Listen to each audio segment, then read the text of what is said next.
I was talking with my my coach, the person who's supporting me and getting all these videos out to you, my marketing coach. So we're talking about a couple things that what do you want in the Hive Society? What are things that you really want to learn? I'd love to find out if I can support you with that. I don't have to know everything, but I have a lot of connections with people who know a lot too. So if there's something that you would like to learn specifically, feel free to let me know. For those of you who are new and haven't been here to the Hive Society, I just want to welcome you to the Hive Society. This is a free group that I put together based on supporting women in business. I'm a woman entrepreneur. I'm a woman entrepreneur in a male dominant industry. I have been in business for over 30 years, and most of the time it's been successful. Right. And so, people keep telling me, oh, Kimberly, I want to learn so much from you. So I have put together the Hive Society here where people can get little snippets from me every Friday and learn a little bit about something in business or some kind of mindset piece or a little bit more about money. All the things that's necessary for you to continue to be successful. Look, it's taken me 30 years to get here, right? Most small businesses don't even make it past 2 years, let alone 5 years. Okay. So I'm saying that because I want you to be successful. I want you to learn faster than I ever did. Right. And so that's the purpose of the Hive Society. And if you know anybody who could create value from any of these videos, I'm going to be getting some conversation started soon, just really digging in more into the Hive Society here with you all. But, feel free to leave comments. Let me know what it is that you are looking for. What would really help you in your business? Because if I know what will support you, then I can share it, right? Whether it be me or one of my amazing other business friends, mentors, and connections. So let me know what it is that you want here in the Hive Society. Today on our live here, we're going to talk about a few things that I think a lot of people get confused with. And what I mean by that is we just watched over the past several years social media take a huge turn, and it was the most volatile, most crazy time I have seen, I don't know, since maybe the 60s or early 70s, and I was pretty doggone young. I was hardly born I was in the late 60s, right? So, but to go back and watch video and everything else, but it all happened on social media. I mean, there was arguing and fighting and different belief systems up against other different belief systems and calling people names and, holding whole societies, whole groups of people in turmoil in social media due to the pandemic, due to the riots, due to, all the things that created different behaviors coming out in people. And we saw it. We all watched it. Some of us said, I'm out, and left social media, right? Some people did. Some people are like, I'm done watching the news, right? Like it just gets a little crazy sometimes. There's often keyboard warriors, right? And we all have our different opinions, but there's also some other factors in that. And I kind of wanted to talk about that today. Is there's different factors when we're talking to other people, when we're experiencing the same space with people, when we're looking to hire people. There's different behavior styles, right? There's different learning styles. There's different, communication styles, right? So there's all these different styles of everything. So today I kind of wanted to talk to you a little bit about the different behavior styles, because I think what happens is a lot of entrepreneurs get frustrated because when they want to bring in some support, they want to bring in somebody just like them. And if you're not just like me, then I don't have a place for you. The challenge with that one is that, bringing somebody in just like me could first off create conflict, right? Like, you don't get to, right? The other thing with bringing someone in just like me is the reality is that they don't have the same passion. They don't have the same connection. They don't have the same excitement and vision and everything else that you do have. So a lot of times you're going to hire people who you think are like you, but you can't understand why they can't do it as well as you, or they're not as smart as you, or all the different things. The thing is, you're the one who has the passion. You're the one who has the vision, right? You're the one who has to get excited about your business. Nobody else has that same drive the way that you do.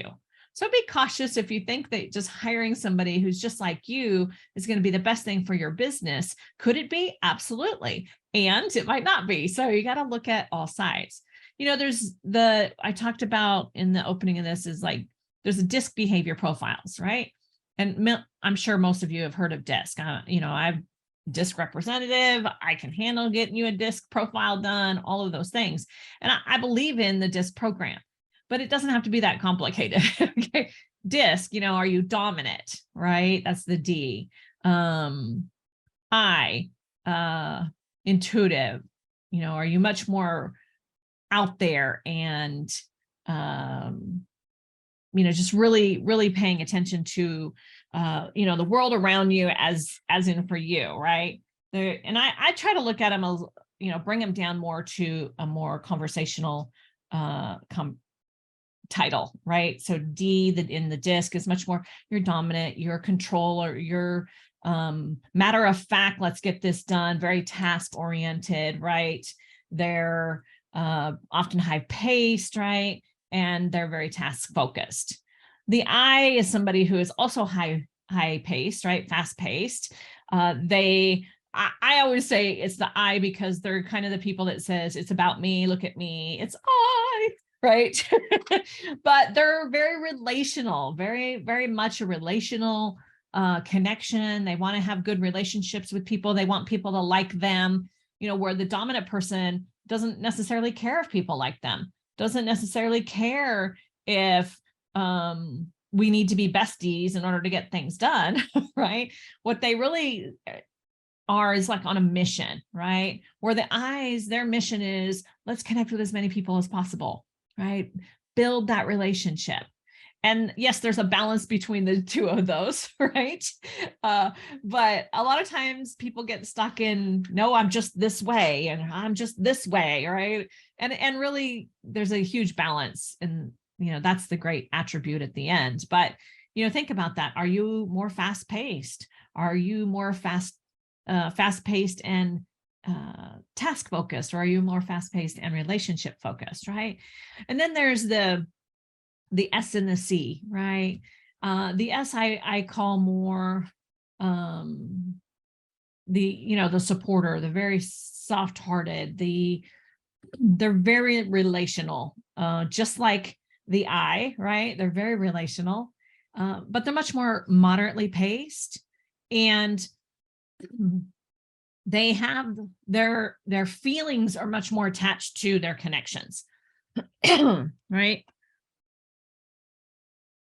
So just know their feelings are much more attached to those relationships, where the feelings aren't as attached as much as they want to have more fun and they just want to connect with people.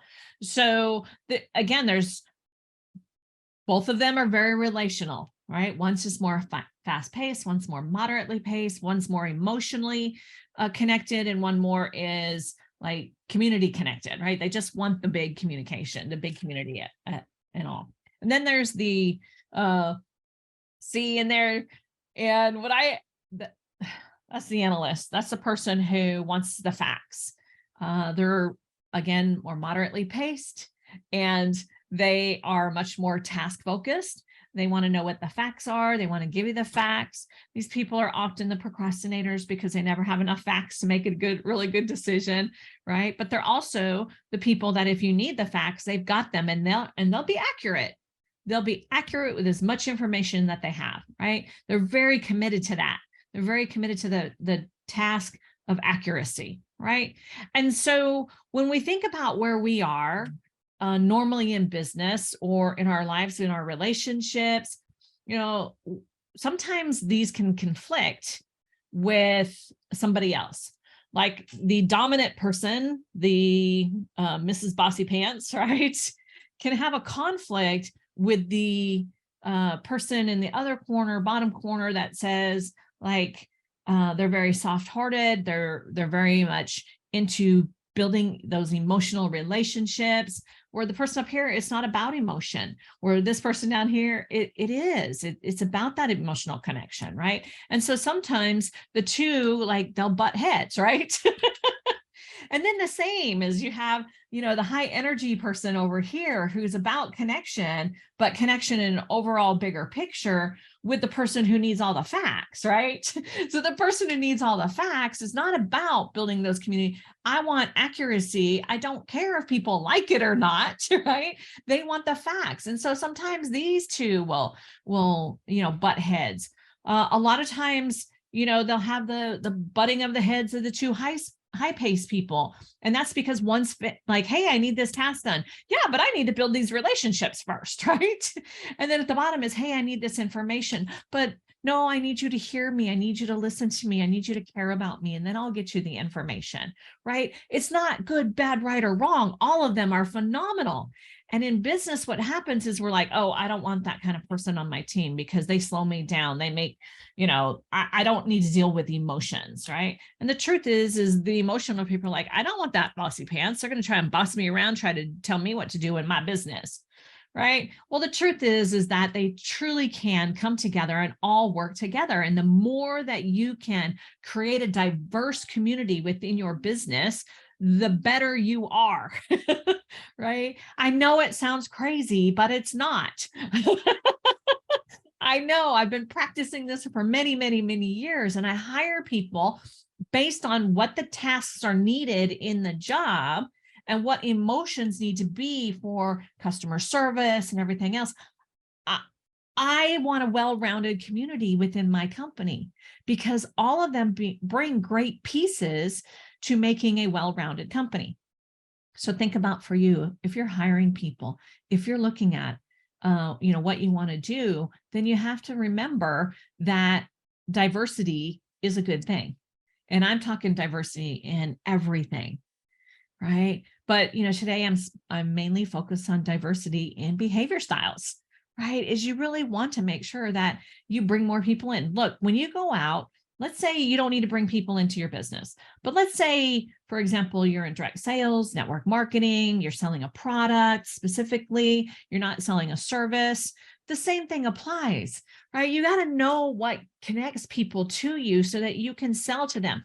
A dominant person just wants you to say what you're selling, tell me what it is and how much it is.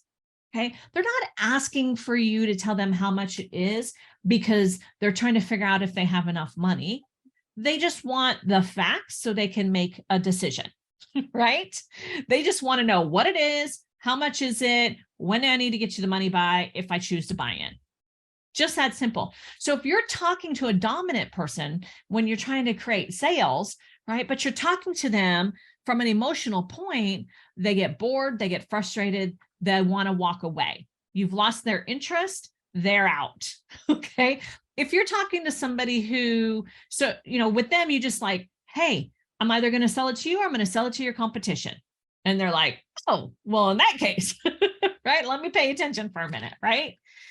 If you're talking to the I in DiSC, for example, I call them the, promoter, the look at me kind of person, right?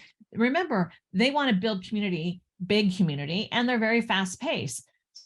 So if you're talking to them at a more moderately paced, and you're not telling them how this is going to connect them to the other people, then the reality is they're not going to buy from you. They're already long gone. They're like, hey, I got to go and I got an appointment. I got to go. I got a lunch. I got to get out of here. Right. So if you're talking to somebody who's much more moderately paced, for example, and you're fast paced and you're not connecting to them at a more moderate pace, then they might buy from you, but they're not going to be your ideal customer. The supportive person who's very emotionally connected, they want to buy from you because they want to build a relationship with you. They want to connect with you.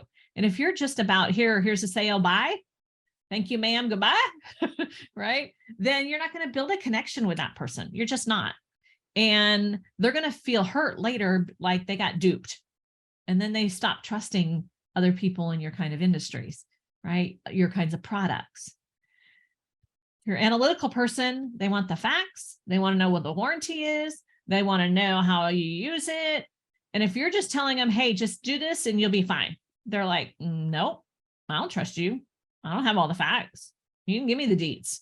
I want the deets. Right? So you have to know who you're talking to.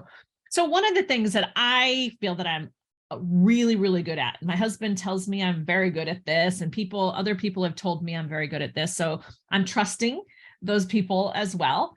But one thing I'm really good at is I can sit in a room and I can talk to somebody 5-10 minutes, maybe 15 at the most.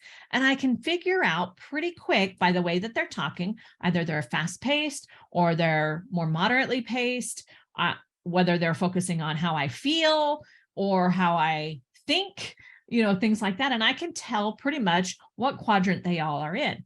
And then what I do is I match them. I get into that space with them, because then I'm connecting to them and I'm communicating to them at that same level. And it sounds like hard work. It's not when you put in practice over the years. Okay. But is it work? Absolutely, it's work. But at the same time, it's just what you do to truly connect with people. So when I'm interviewing, and yes, I've interviewed, I say over 5,000, I know more than that. I could be up to 7,000 by now, but I'm going to just stick with over 5,000 people I have interviewed throughout the years. I did interviews just this week. I supported HR and helped them get some interviews done. Did interviews to hire a new, key level person in our company. So I do interviews all the time. And it takes me about 5-10 minutes to figure out where this person is and whether or not they're going to be a good fit for me to hire them for that position. You see, I already know the position. I know what kind of person I need in that position. So I want to hire or bring in team that matches that position, that thing that I want, that style that I want to be.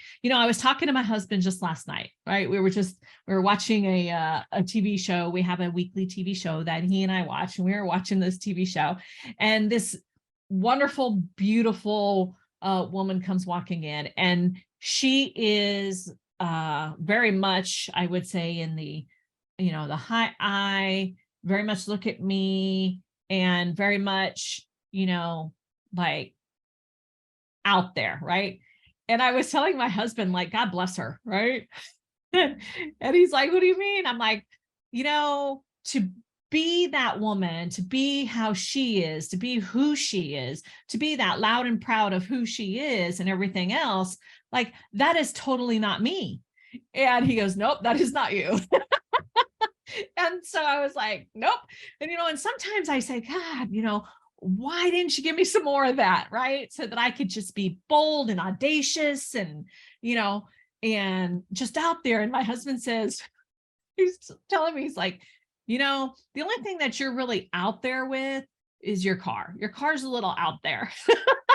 And I'm like, you're right. Sometimes I've thought of that. I'm like, this car's a little like, right. And so, it's this, royal midnight royal blue color, 2-seater convertible. Right. And so that's my little car. Right. And my car is a little more audacious than I am. But I said to him, I said, no, babe, no, my shoes can be a little more bold and put in some character. And he's like, okay, a little bit.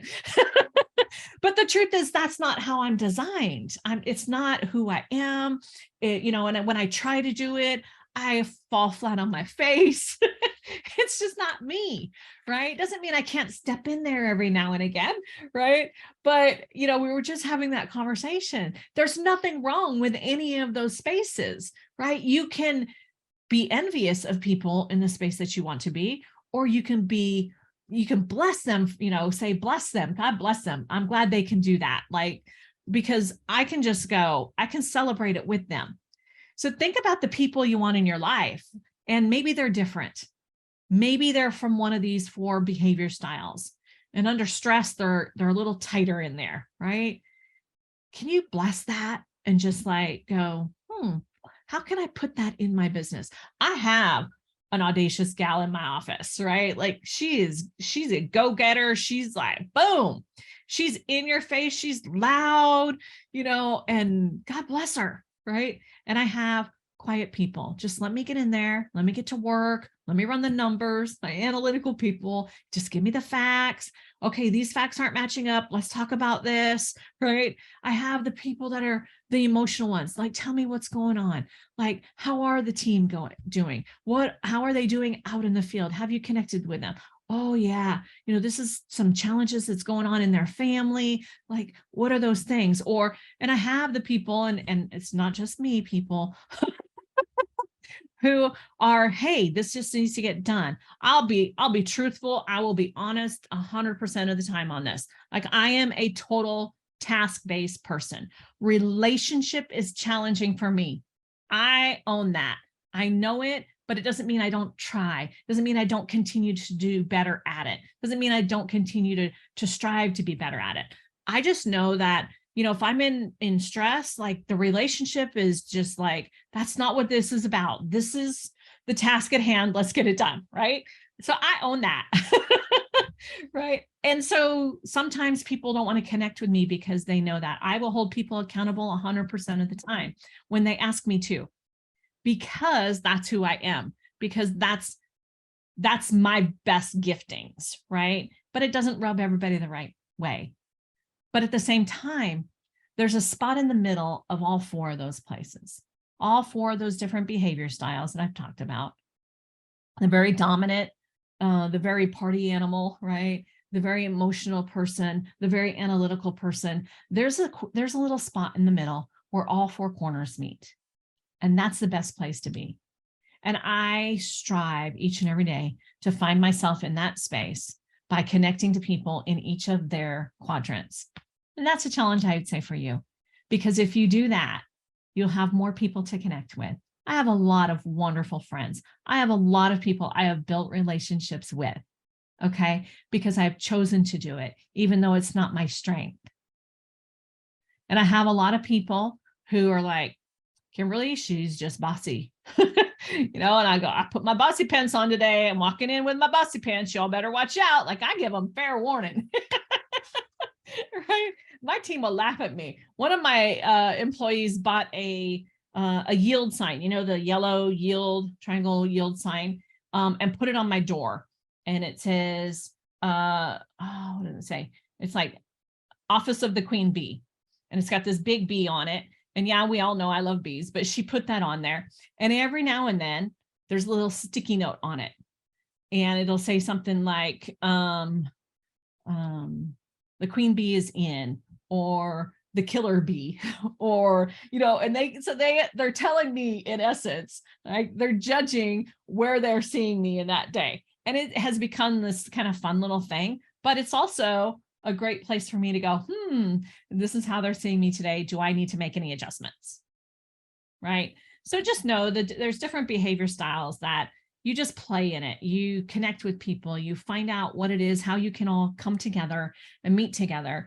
And when we can do that, we can take some of that harshness out, that judgment out of, all the other chaos when that happens. So I hope this was helpful to you. I hope that you can see that no matter what your behavior style is, it's perfect.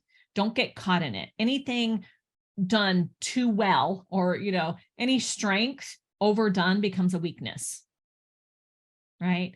So if you stay in your own box all the time, if you stay in your own power all the time, if you stay in that space all the time, it becomes your weakness. So branch out a little bit, explore a little bit, be a little more audacious, be a little more analytical, right? Be a little more emotional and connect with people, be a little more bossy, whatever that is. Believe it or not, the dominant trait is not my number one. Most people think that it is, but it's not my number one, because they see me as, a woman of authority in the security business, then therefore she is just bossy. But my first and number one, if I'm under stress, if you're in a meeting with me, I guarantee you, we're sitting there talking, we're talking about the facts. We're analyzing numbers. I do payroll. I do the accounts receivables with my bookkeeper, right? I'm doing all the stuff with the accountant too. Like, I'm the numbers girl, I'm the analyst. And I'm also very dominant. I have to be in my industry. As a woman in a male dominant space, I have to step into that. And I can have a good laugh with just about anybody. And when people are having a hard day, I stop and take a deep breath and I get into the emotional space. So if I can do all of that, so can you. And that's what your company needs from you.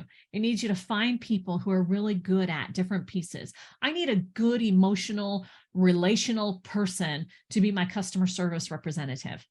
I do, because they're the ones who are finding out what's wrong, how can we help you, and put it into that space, right? That's not my space. I hire people to do it, right?